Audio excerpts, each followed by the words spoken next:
नमस्कार प्रेक्षकांनो, मालिकेच्या आजच्या भागामध्ये आपल्याला पाहायला मिळणार आहे की राकेश हा पूर्णपणे अडकलेला आहे. त्याने आतापर्यंत जे केलेले कांड आहेत ते कांड सगळे समोर येणार आहेत.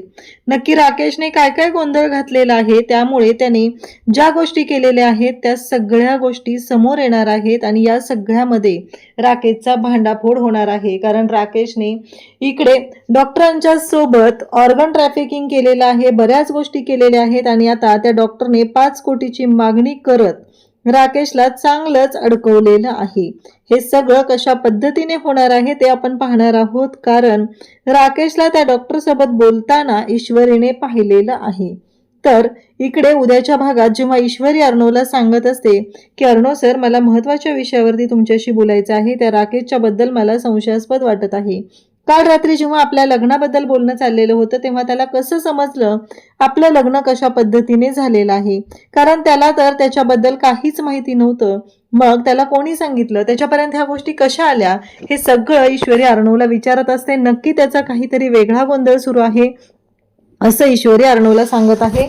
आणि त्याचबरोबर ऑफिसमध्ये असलेल्या ताराकडे एक पेनड्राईव्ह आहे आणि त्या पेनड्राईव्हमुळे खूप मोठा उलगडा होणार आहे. तर आजच्या भागाच्या रिव्ह्यूला आपण सुरुवात करूया. इकडे ईश्वरी आणि अर्णव, आकाश, वल्लरी नाश्त्यासाठी बसलेले असतात. ईश्वरी सगळ्यांना नाश्ता वाढत असते. त्याच वेळी ईश्वरी आकाशकडे पाहते. आकाश अर्णवला म्हणतो की दादा, मी आज थोडं लेट आलं तर चालेल का ऑफिसला? तेव्हा अर्णव म्हणतो की नाही, अजिबात नाही चालणार, कारण सध्या आपला बिझनेस खूपच एक्सपांड होतोय आणि आपल्याला जावं लागणार आहे. त्यामुळं आज लेट येऊन चालणार नाही. महत्त्वाच्या मीटिंग आहेत, महत्त्वाचे क्लायंट्स आहेत आणि ते क्लायंट तुला अटेंड करायचे आहेत, त्यामुळं तुला लवकरच यावं लागणार आहे असं इकडे अर्णव आकाशला सांगत असतो. कारण आकाशला असं वाटत असतं की आपण नम्रतासोबत थोडा वेळ घालवावा आणि मग ऑफिसला जावं. पण अर्णवने सांगितलेलं आहे की जेव्हापासून नवीन प्रोजेक्टच्या संदर्भात आपण सगळ्या गोष्टी सुरू केलेल्या आहेत तेव्हापासून हे सगळं आता सुरू झालेलं आहे. तेव्हा मात्र इकडे अर्णव आकाश दोघंही बोलत असतात आणि ह्या सगळ्या गोष्टींबद्दल त्यांचं डिस्कशन चाललेलं असतं. तेव्हा ईश्वरी म्हणते की आकाश भाऊजी, अर्णव सर, तुमच्या दोघांचाही टिफिन आहे तयार केलेला आणि तो भरूनही ठेवलेला आहे, तर तुम्ही दोघंही न चुकता तो घेऊन जा. इकडे वल्लरी सुद्धा आकाशला म्हणत असते की काय गरज आहे, तुला कशासाठी सुट्टी हवी आणि कशासाठी जायचंय, तुला कुठे जायचंय, नक्की काय आहे तुझ्या डोक्यात, असं ती आकाशला म्हणत असते. ओरडून ओरडून बोलत असते. आणि तेव्हा मात्र आकाश म्हणत असतो की नाही मॉम, तसं काही नाहीये, पण मी आपल्याला सांगत होतो, असं तो बोलतो. तेव्हा वल्लरी म्हणते की काही गरज नाहीये कोणत्याच गोष्टींमध्ये हे सगळं करायची तू, कारण तुला माहितीये का तू काय करून बसलेला आहेस, असं म्हणत वल्लरीचं आता आकाशलाच टोमणे मारणं सुरू झालेलं असतं. इकडे अर्णव मात्र आकाशला समजवत असतो की थोडे दिवस आकाश, सध्या आपल्यासाठी आपल्या बिझनेसच्या बाबतीतले डिसिजन घेणं खूप महत्त्वाचं आहे आणि त्यामुळं थोडे दिवस आता हे सगळं आपल्याला मॅनेज करावं लागणार आहे असं इकडे अर्णव आकाशला सांगतो. तेव्हा आकाश तयार होतो. ईश्वरीनेही दोघांचा टिफिन सांगितलेला आहे आणि ईश्वरी तोपर्यंत तिला आजींनी बोलवलेलं असतं म्हणून ती आतमध्ये जाते. अर्णवला अचानक कॉल येतो आणि आकाशला तो एवढंही सांगतो की राकेश जिजू सकाळीच गेलेले आहेत. बघितलंस ना, त्यांनी कामाला किती जोरदार सुरुवात केलेली आहे. ब्रेकफास्ट करून ते एव्हाना ऑफिसमध्ये पोहोचलेही असतील. आणि वल्लरी मात्र हे सगळं पाहते. वल्लरीलाही धक्का बसलेला असतो, कारण राकेश जे काय सगळं करत आहे ते सगळं मुद्दाम करत आहे हे वल्लरीला चांगलंच माहिती आहे. आणि राकेशचा आपल्या सगळ्यांच्या मध्ये इथे अडचण येऊ शकते ही वल्लरीला चांगलीच माहिती आहे. त्यासोबतच पाहायला मिळतं ते म्हणजे आता ईश्वरी येते आणि तोपर्यंत हे दोघंही निघून गेलेले असतात. ईश्वरी येते आणि विचारते, तेव्हा वल्लरी म्हणते गेले ते, मी काय करू? नाही, तुला काय वाटतंय, मी थांबवायला पाहिजे होतं का त्यांना? पण ते दोघं ऑलरेडी गेलेले आहेत, त्याच्याशी माझा काही संबंध नाहीये, कारण त्यांना अर्जंट होतं जाणं, ऑफिसमध्ये मीटिंग होत्या महत्त्वाच्या आणि ते दोघंही गेलेले आहेत असे स्पष्टपणे आता वल्लरी ईश्वरीला सांगते. खरं तर वल्लरीच्या डोक्यात काय प्लॅन आहे हे मात्र खरं वेगळंच चालू असतं. आणि इकडे नम्रता मात्र अजून उठलेली नसते. वल्लरी म्हणते ही धाकटी बहीण उठून सगळ्या तयारीला सुद्धा लागलेली आहे, पण थोरलीचं काय चाललंय हे बघायला पाहिजे, कारण मला ना तिचं वागणं थोडंसं डाऊटफुलच वाटतंय असं तिच्या डोक्यात सुरू झालेलं असतं. आता नम्रता तिच्या रूममध्ये असते आणि मग वल्लरी तिथे येते. तेवढ्यात नम्रता उठते. पाहते तर काय, वल्लरी तिथं आलेली आहे आणि वल्लरी जेव्हा आलेली असते तेव्हा ती म्हणते अजून उठलेली नाही आहेस तू, तुझी बहीण उठून बघ सगळी कामं करून तयारीला लागलेली आहे आणि तुझं हे सगळं काय चाललंय, म्हणजे तुला कळतंय का तू काय करतेस ते? तुझ्या बहिणीनं एवढं सगळं काम केलेलं आहे आणि इव्हन तिचा हात मोडलेला असतानाही एवढ्या सगळ्या गोष्टी ती करत आहे, आणि तुझं काय? म्हणजे तुला या सगळ्या गोष्टींबद्दल काहीच वाटत नाहीये? नाही, बघ विचार कर, असं म्हणत आता नम्रताला ती वाटेल त्या शब्दात बोलत असते. आता तिच्या लक्षात येतं की आपण हिला या भाषेत बोललं की त्रास होतोय. ही गोष्ट मात्र वल्लरीच्या लक्षात आली. म्हणजे दोघी बहिणींमध्ये फूट पाडण्यासाठी या गोष्टीचा आपल्याला वापर करता येणार आहे, हे तिच्या लक्षात आलेलं असतं. आता मात्र नम्रता म्हणते की मी इशूला एवढं सांगितलं होतं, पण इशूने काहीच ऐकलेलं नाहीये. इशू असं कसं काय करून गेली? तिने माझा विचार का केलेला नाहीये? मी तर तिला सांगितलेलं होतं ना की मला एकटं सोडू नकोस. मग का गेली ती ऑफिसला निघून? नक्की काय झालंय? म्हणजे त्यांचा टिफिन विसरलेला आणि टिफिन घेऊन ईश्वरी गेली ही गोष्ट मात्र वल्लरीने सांगितलेली नसते. फक्त आरडाओरडा करायचा असतो एवढ्याच गोष्टीसाठी ती तिथे पोहोचलेली असते. आता मात्र गोष्टी इकडे ऑफिसमध्ये असतात, सगळेजण असतात आणि वेगवेगळे अनाउन्समेंट केले जात असतात, वेगवेगळे प्रोजेक्ट असतात आणि त्याचबरोबर सगळ्यांच्या समोर अर्णव आता राकेशला ॲप्रिशिएट करतो.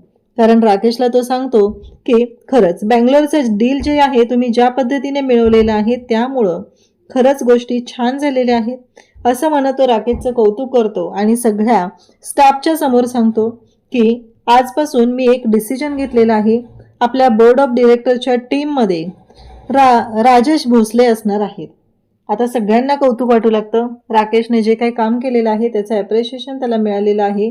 पण राकेशला फक्त ॲप्रिसिएशन नको आहे, तर राकेशला या सगळ्या गोष्टी ज्या आहेत त्या थोड्या वेगळ्या पद्धतीने हव्या आहेत.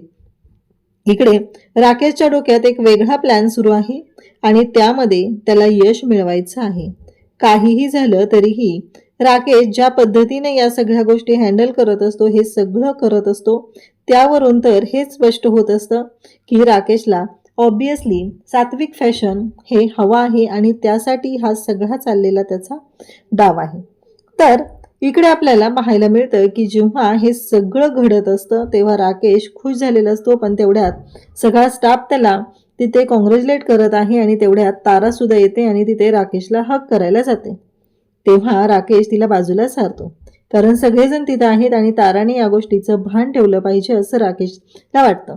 इकडे आता किचनमध्ये नम्रता आलेली आहे आणि नम्रताने किचनमध्ये कामाला सुरुवात केलेली असते. तेवढ्यात रमाकांत तिथे येतात आणि म्हणतात की ईश्वरी, अगं ती माझी पेटी कुठं आहे? माहिती आहे का तुला त्याबद्दल काही? तेव्हा नम्रता म्हणते की इशू बाहेर गेले, इशू घरी नाही आहे, ती ऑफिसला गेली. आता हे ऐकल्यानंतर तेव्हा रमाकांत म्हणतात की तुला माहित नाहीये, राहू दे, मी घेईल ईश्वरी आली की तिच्याकडून. आता नम्रताला राग येऊ लागतो, कारण नम्रताला ह्या गोष्टी पटतच नाहीयेत. सगळं काही ईश्वरी ईश्वरी सगळ्यांच्या डोक्यात एकच सुरू आहे आणि नेमकं हेच हेरलेलं आहे ते म्हणजे मामीने. कारण मामीला कळलेलं आहे की असं बोललं तर ह्या नम्रताला राग येतोय, म्हणजे ईश्वरीचा उदो केलेली ही गोष्ट नम्रताला आवडत नाही हे आता लक्षात आलेलं असतं. आणि त्याचबरोबर आजी म्हणतात की अजून स्वयंपाक झालेला नाहीये का? काय चाललंय? कधी जेवायचंय? आणि ईश्वरी कुठे गेलेली आहे? तेव्हा नम्रता म्हणते की मी भाजी गरम करते, मला पोळ्यांचा पिठाचा डबा सापडलेलाच नाहीये, त्यामुळं पोळ्या राहिलेल्या आहेत. आजीची मात्र बडबड सुरू झालेली असते. इकडे अंजली म्हणत असते की एवढं पण कळत नाहीये का स्वयंपाक करायचा असतो ते? कारण आज पहिला दिवस आहे म्हणून काय झालं? घरातलं माहित नाहीये का तुला? आणि त्याचबरोबर हे सगळं जेव्हा घडत असतं तेव्हा मात्र सगळेजण बोलत असतात आणि त्यावेळी मामा तिथं असतात. मामा तिची बाजू घेतात आणि तिला म्हणू लागतात की अगं नम्रता, काळजी नको करूस, तूही हळूहळू शिकशील, तू आज या घरात नवीन आहे ना, म्हणून थोडा प्रॉब्लेम येतोय, आणि इशू आहे ना, इशू शिकवेल तुला. आणि त्याचबरोबर हे सगळं जेव्हा चालू आहे तेव्हा नम्रताला मात्र टेन्शन आलेलं असतं. नम्रताला कळतच नसतं की ह्या सगळ्या गोष्टी काय घडतायत, कशामुळे हे सगळं होतंय, हा विचार नम्रताच्या डोक्यात सुरू झालेला असतो. आणि नम्रता म्हणत असते की नाही, मला ना कळतच नाहीये की काय करू. वल्लरी म्हणत असते की हिला काय जमणार आहे, हिची बहीण अगदी एका हाताने सगळी कामं करते, आज पण सगळं आवरून गेलेले आहे, पण ह्या महाराणीचं काहीच नाहीये. तेव्हा आजी त्याचबरोबर अंजली सगळेजण गोंधळ घालत असतात. तेव्हा मामा म्हणतात की नम्रता, काळजी नको करूस. आणि इकडे वल्लरीलाही सांगत असतात की जरा टोमणे मारणं कमी कर, कारण तुला माहिती आहे या घरामध्ये ती नवीन आहे, तिला या सगळ्या गोष्टी आत्ता सध्या अवघड जात आहेत शोधणं, एवढ्या गोष्टींचा विचार कर. हे ऐकल्यानंतर आता अर्णव इकडे ऑफिसमध्ये असतो आणि नम्रताला टेन्शन आलेलं असतं. नम्रताला कळतच नसतं की मी हे सगळं कसं मॅनेज करणार आहे, ह्या सगळ्या गोष्टी कशा घडतायत, हा एकच विचार तिच्या डोक्यात सुरू झालेला असतो. आणि इकडे ईश्वरी अर्णवच्या केबिनमध्ये येते आणि ईश्वरीने ते ऐकलेलं असतं की राकेशला बोर्ड ऑफ डिरेक्टरमध्ये घेतलेलं आहे. आणि मग आकाशला अर्णव सांगत असतो की आकाश, तू मेहताचा क्लायंट त्याचबरोबर ऑफिस, आपलं मुंबईचं हेड ऑफिस आहे, हे सगळं तू हँडल करायचं आहे, म्हणजे मला नवीन क्लायंटकडे फोकस करता येईल. ईश्वरी तिथं आलेली असते. अर्णवला म्हणते की अर्णव सर, मला महत्त्वाच्या विषयावर तुमच्याशी बोलायचं आहे. तेव्हा अर्णव म्हणतो की हा बोल मी सिंदूर. तेव्हा ईश्वरी म्हणते की अर्णव सर, मला खरंच म्हणजे काहीतरी महत्त्वाचं बोलायचं आहे. तेव्हा ते दोघं जण तिथं असतात, म्हणजे शिर्के आणि आकाश, ते दोघंही उठून जातात. तेव्हा ईश्वरी बोलायला सुरुवात करते की अर्णव सर, तुम्ही हा डिसिजन का घेतला, का हे सगळं असं आणलेलं आहे, का त्या माणसाला बोर्ड ऑफ डिरेक्टरमध्ये घेतलंय, एवढ्या लवकर आपण त्याच्यावर विश्वास नाही ठेवू शकत आहे. इकडे राकेशकडे तारा आलेली असते आणि तारा म्हणते की माझा ना विश्वासच बसत नाहीये की तुमचं माझ्यावर प्रेम आहे, कारण मला कळतच नाहीये, कारण मगाशी मी तुमच्याकडे आले होते तरीही तुम्हाला काहीच वाटलेलं नाही आणि तुम्ही मात्र मला इग्नोर केलेलं आहे, असं तारा राकेशला म्हणत असते. मी हक करत होते तेव्हा राकेश म्हणतो, अगं माझं तुझ्यावर खूप प्रेम आहे, असं काय विचार करतेस तू, कारण तू बघ ना, काहीही झालं तरीही आता मला सांग, सगळ्यांच्या समोर जर तू हक केलं आणि सगळ्यांना संशय आला तर तिथे, म्हणून मी तुला अडवलेलं होतं, असं राकेश ताराला सांगत असतो. तेव्हा मात्र ताराला कुठेतरी वाटत असतं की नाही, हा माणूस मला फसवत तर नाहीये ना, एवढंच ताराच्या डोक्यात असतं. आणि राकेश म्हणत असतो की ये, आता तुला दाखवतो की अभिनंदन कसं करायचं असतं, कॉंग्रॅच्युलेट कसं करायचं असतं. तेव्हा तारा म्हणते की नाही, आत्ता नाही, पण सर पार्टी हवी आहे, असं तारा आवर्जून इकडे राकेशला सांगते. तेव्हा मात्र राकेश म्हणतो की हो, नक्की पार्टी दिली जाईल, असं सुद्धा राकेश तिला सांगतो. इकडे ईश्वरी आणि अर्णव बोलत असतात. तेव्हा ईश्वरी म्हणते की अर्णव सर, तुम्हाला माहिती आहे ना की तो माणूस कसा आहे, एवढ्या लवकर तुम्ही त्याच्यावर विश्वास कसा ठेवलात, तुमच्या लक्षात कसं आलं नाही अर्णव सर, आपण चुकतोय, आणि तुम्ही त्याला बोर्ड ऑफ डिरेक्टरमध्ये का घेतलं, कारण ही जी खुर्ची आहे ती तुम्ही मानाने मिळवलेली आहे, हे वाटतं तेवढं सोपं नाहीये, कारण त्या माणसाला जराही त्याचं काही पडलेलं नाहीये, तो माणूस कसा आहे हे तुम्हाला चांगलंच माहिती आहे आणि तरीही तुम्ही त्याच्यावर विश्वास ठेवताय. तेव्हा अर्णव म्हणतो, ज्या दिवशी मला समजेल की त्याचा माझ्या सात्विक फॅशनवर डोळा आहे, त्या दिवशी तो त्याच्या आयुष्यातला शेवटचा दिवस असेल. इकडे नम्रता आकाशला फोन करत असते, पण आकाश काही फोन उचलत नसतो. तेवढ्यात वल्लरी तिथे येते आणि म्हणते, महाराणी इथं आहेत का. आणि मग नम्रता म्हणत असते की काय चाललंय हे सगळं, मला कळतच नाहीये, कारण नम्रता आता त्या घरामध्ये एकटी पडलेली असते, तिला त्रास होत असतो. तेवढ्यात वल्लरी तिथे येते. नम्रता म्हणते, आई तुम्हाला काही हवंय का. तेव्हा ती म्हणते की नाही, मला काही नको आहे, पण सकाळी जो काही गोंधळ घातलाय ना, तो जरा निस्तरायचा प्रयत्न कर. आत्ताही जेवणाचं काय करणार आहेस तू. आणि इकडे आजी मात्र आरडाओरडा करत असतात की ईश्वरी ईश्वरी, माझी जपाची माळ कुठं आहे, कारण माझा चष्मा सापडत नाहीये, असं आजींचं चाललेलं असतं. आणि मग वल्लरीला आता चांगलंच कळलेलं आहे की नम्रताला कशा पद्धतीने बोललं की तिची चिडचिड होत असते, ईश्वरीचं कौतुक केलं की तिची चिडचिड होते, हे वल्लरीच्या लक्षात आलेलं असतं. आणि मग आजी येतात आणि इकडे म्हणत आहे, त्यावेळेस ती म्हणते की नाही मी देते, तर तेव्हा आजी म्हणते की राहू दे, कारण ईश्वरीलाच माहिती असेल की माझा चष्मा कुठं आहे, असं म्हणत आजी तिथून जातात.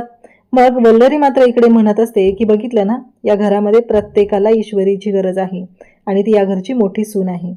इकडे हॉस्पिटलमधील डॉक्टर, म्हणजे ज्या डॉक्टरने अपघाताचं जे नाटक केलेलं, ॲक्सिडेंटचं नाटक केलेलं होतं राकेशच्या, तो डॉक्टर इथे ऑफिसमध्ये आलेला असतो. आणि राकेश त्याला म्हणतो की तुम्ही इथे काय करताय. तेव्हा मात्र तो डॉक्टर सांगू लागतो की एक गोष्ट लक्षात ठेवायची, ह्युमन ट्रॅफिकिंगचं, ऑर्गन ट्रॅफिकिंगचं आपण जे काही कांड केलेलं होतं त्याच्यामध्ये मला अडकून तू इथे निवांत एसीची हवा खात बसलेला आहे, कोणत्याही क्षणी पोलीस माझ्यापर्यंत पोहोचतील आणि जर पोलीस माझ्यापर्यंत पोहोचले तर मी तुझं नावसुद्धा समोर आणणार आहे, असं इकडे राकेशला तो सांगत असतो. तेव्हा मात्र राकेश म्हणत असतो की नाही, मला कळतच नाहीये की या सगळ्या गोष्टी काय आहेत ते, पण एक गोष्ट लक्षात ठेव, तू इथं माझ्याकडे येऊन काय करतोयस, कारण त्याचा काहीच फायदा होणार नाही. तेव्हा तो डॉक्टर सांगू लागतो की तू लक्षात ठेवायचं आहे की कशाचा फायदा कधी होणार आहे, कारण तुला असं वाटत आहे, पण एक गोष्ट लक्षात ठेवायची आहे, काहीही झालं तरीही मी तुला अडकवणार आहे, मला जर पोलिसांनी पकडलं तर मी तुला अडकवणार आहे, तुलाही निवांत बसू देणार नाही. 5 कोटी रुपये मला पाहिजेत, माझ्याकडे ते पैसे नाही आहेत आणि त्यासाठी मी तुझ्याकडे आलोय आणि मला माहिती आहे की अर्णव राजेशिर्के हा तुझ्या बायकोचा भाऊ आहे आणि त्याच्याकडून कसे पैसे काढायचे, काय करायचं ते बघ, उद्याच्या उद्या मला 5 कोटी रुपये हवेत. इकडे ताराने राकेशच्या केबिनमधून जो फ्लॉवर पॉट आणलेला असतो फुलं अरेंज करण्यासाठी, त्याच्यामध्ये एक डिव्हाइस असतं आणि ईश्वरी तिथे येते. तारा घाबरते आणि ते डिव्हाइस खाली पडतं. तेव्हा मात्र नेमकं आता तिथे ईश्वरीने हे सगळं पाहिलेलं असतं. ईश्वरी तिथून पुढे येते आणि डॉक्टरला आणि राकेशला हे सगळं पाहते. राकेशला धमकावत असतो डॉक्टर, हे लक्षात येतं आणि ईश्वरी पुन्हा लिफ्टच्या जवळ येते. डॉक्टरला म्हणते, डॉक्टर तुम्ही इथे?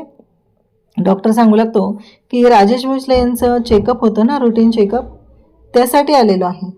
तेव्हा ईश्वरी म्हणते काय, पण इथे ऑफिसमध्ये? तेव्हा ते सांगतात की सध्या ते बिझी असतात ना, त्याच्यामुळे इथं आलेलं आहे. आणि त्याचबरोबर हे सगळं जेव्हा घडत असतं तेव्हा इकडे आता नम्रताची पुन्हा तारांबळ उडालेली आहे. नम्रताला कळतच नाही आहे की ह्या सगळ्या गोष्टी मी कशा हँडल करू. वल्लरी तिथं आलेली असते आणि तिला म्हणत असते, हा सगळा काय गोंधळ घालून ठेवलायस तू, तुला कळतंय का या सगळ्याचे काय परिणाम होणार आहेत ते? तेव्हा नम्रता म्हणते की अहो मी करते हे सगळं, मला ना कळत नाही आहे, सगळ्यांच्या आवडीनिवडी जपत हे सगळं करावं लागतंय ना, त्यामुळे माझी थोडी तारांबळ उडालेली आहे. त्यावरती वल्लरी तिला सांगते की हे सगळं ईश्वरी व्यवस्थित हँडल करते आणि मला कळतच नाही आहे की तुझ्या आईने खरंच तुझ्यावर संस्कार केलेत का केले नाही आहेत, हा प्रश्न पडलेला आहे. त्यानंतर इकडे पाहायला मिळतं ते म्हणजे ईश्वरी तोपर्यंत तिथं आलेली असते आणि म्हणते, नमुताई हे सगळं काय करतेस तू? अगं हे सगळं करायची गरज काय आहे? हे बघ ऑफिसच्या कॅन्टीनमध्ये चांगलं मिळतं, मी सगळं घेऊन आलेली आहे. आणि मग मात्र इकडे नम्रता म्हणते, अगं पण तू कुठे गेली होती? तेव्हा ईश्वरी म्हणते, अगं काम होतं ना म्हणून गेले होते. मग ह्या सगळ्या भाज्या चिरल्यात त्याचं काय करायचं? तेव्हा ईश्वरी म्हणते, अगं मी त्याचा पुलाव करते, तू शांत बस, नको काळजी करूस, सगळं व्यवस्थित होणार आहे असं ती सांगत असते. आणि नवी नवरी आहे ना, मग आज तू पहिल्या दिवशी कशाला किचनमध्ये आली आहे? तेव्हा अंजली म्हणते, मग काय मी करायचं होतं स्वयंपाक? काळजीने करायचा होता? कोण करणार होतं इथं हे सगळं? आणि मग पाण्याची बॉटल हवी आहे म्हणत ती आलेली असते. तेव्हा ईश्वरी म्हणते, त्याचबरोबर नम्रता म्हणते की मी देते पाण्याची बॉटल, पण त्यांना मात्र ते नकोच असतं. तेवढ्यात वल्लरी तिथे येते. ईश्वरी म्हणते, मी बघते किचनचं, मला सवय झाली एका हाताने, मी करते सगळं, असं सांगितलं जात असतं. पण नेमकं त्याच वेळेस या सगळ्या गोष्टी घडत असतात आणि मग मात्र ईश्वरीलाही तेवढाच धक्का बसलेला असतो. आणि मग मात्र ईश्वरी म्हणते की नाही. इकडे वल्लरी मात्र नम्रताचे कान भरू लागले आणि तिला सांगते की बघ हे सगळं तू कितीही काहीही करण्याचा प्रयत्न केलास तरीही ईश्वरी एवढं सहजासहजी किचन तुझ्या ताब्यात देणार नाही. उद्याच्या भागात आपल्याला पाहायला मिळतं की नम्रताचे कितीही कान भरलेले असले तरीही ईश्वरी मात्र सगळी परिस्थिती व्यवस्थित हँडल करून इकडे वल्लरीचा बँड वाजवणार आहे. तर अर्णवला ईश्वरी सांगत असते की अर्णव सर, तुमच्या लक्षात येतंय का ह्या सगळ्या गोष्टी काय घडतायत? तुम्ही विसरताय का? कारण तुम्ही विचार करा, कारण त्याला कसं कळलं की आपलं लग्न कोणत्या परिस्थितीत झालेलं होतं? नाही, त्याच्यापर्यंत ह्या गोष्टी कशा पोचलेल्या आहेत? राकेशला कुठून समजलं? कारण आपल्या लग्नाबद्दल तर कोणाला काहीच माहिती नव्हतं, असं ईश्वरी अर्णवला सांगत असते. आणि अर्णवही विचार करायला लागलेला आहे, राकेशचं नक्कीच काहीतरी चालू आहे. काल ऑफिसमध्ये मी त्या डॉक्टरला पाहिलेलं आहे, हे सगळं ईश्वरी बोलत असते. इकडे मात्र राकेश ताराला म्हणत असतो की आता काही काळजी करायची गरज नाही आहे, त्या चिंटुकल्याचा सुद्धा माझ्यावरती पूर्ण विश्वास बसलेला आहे, त्यामुळं अजिबात विचार करायची गरज नाही. अशाच अपडेटसाठी चॅनलशी कनेक्ट राहा. थँक्यू.